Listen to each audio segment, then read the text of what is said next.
আর আমরা এনসিপির পক্ষ থেকে এই দাবিগুলো জানাইনি। ঐক্যমত কমিশন এই যখন সাইন করেছিল পার্লামেন্টের সামনে স্বাক্ষর অনুষ্ঠানের পরে তারা দীর্ঘদিন ধরে বাংলাদেশের যারা এক্সপার্ট, বিদেশি যারা এক্সপার্ট তাদের সাথে বসেছে, আহত ফ্যামিলির সাথে বসেছে, শহীদ ফ্যামিলির সাথে তারা বসেছে, তাদের থেকে দাবিগুলো এসেছে। আমরা এনসিপির পক্ষ থেকে রাজনৈতিক জায়গা থেকে সালাউদ্দিন কমিশন বাংলাদেশকে অন্য খাতে প্রভাবিত করার জন্য প্রচেষ্টা চালিয়েছিল। আমরা ঐক্যমত কমিশনের মেরুদণ্ডকে সোজা করে তাদের জায়গায় নিয়ে এসেছি। আমরা সরকারকে বলেছি যে আপনারা সালাউদ্দিনের কমিশনের মধ্য দিয়ে যান, তাহলে আহত শহীদ ফ্যামিলি যারা রয়েছে তাদের সাথে গাদ্দারি করা হবে। আমরা এনসিপি জনগণের যে রাজনীতি সেটাকে সঠিক পথে নিয়ে এসেছি।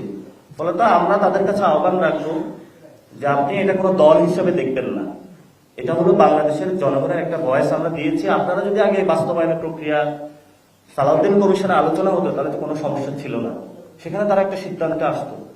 আমরা যখন বলেছি যে আমরা এই সিদ্ধান্তটা না দেখে আমি তো অন্ধভাবে সাইন করতে পারি না, তাহলে ওনারা এটা তো ওনারা ভুল করেছেন যে ওনারা বাস্তবায়ন প্রক্রিয়াটা কেমন হবে সেটা দেখেই বিএনপির সাইন করা উচিত ছিল। তো ওনাদের ভুলটা তো আমাদের ঘাড়ে এখনো তুলে দেওয়া উচিত না। তো সেই জায়গা থেকে বিএনপির প্রতি আহ্বান থাকবে যে আপনারা নিজেদের ভুল অন্যদের উপরে চাপিয়ে দেওয়ার চেষ্টা করবেন না। আপনি সাইন করে ভুল করেছেন, আপনার দেখা উচিত ছিল যে বিলটা কি হয়। আমরা সেই দাবিগুলো দিয়েছিলাম, আমরা আপনাদের কাছেও দিয়েছিলাম।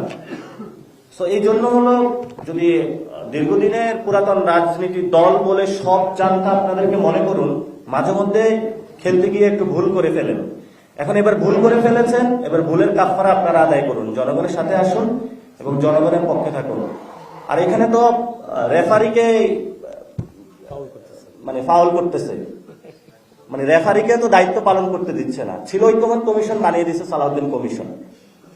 তা আমাদের দায়িত্ব তো হলো রেফারিকে তার দায়িত্ব পালন করতে দেওয়া।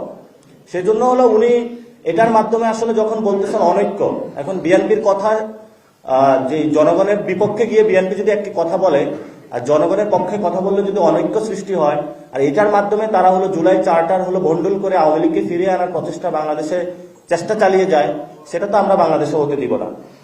তারা গত 15 বছরে ধাক্কা দেয়, নড়ে না, শেখ হাসিনার গদি নড়ে না, শুধু ঢুলে নড়ে না।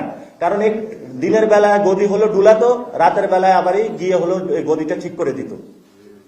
রাতের অন্ধকারে গিয়ে সবার সাথে আবারই কম্প্রোমাইজ করতো। ব্যাংক বাণিজ্য থেকে শুরু করে বাংলাদেশের সবকিছুই তো তাদের অবস্থানগুলো ছিল। তা আমরা দিনও গদি ঝুলিয়েছি, রাতের বেলায় হলো গদি নাড়া দিয়েছি, এই জন্য গদিটা হলো সটকে গেছে।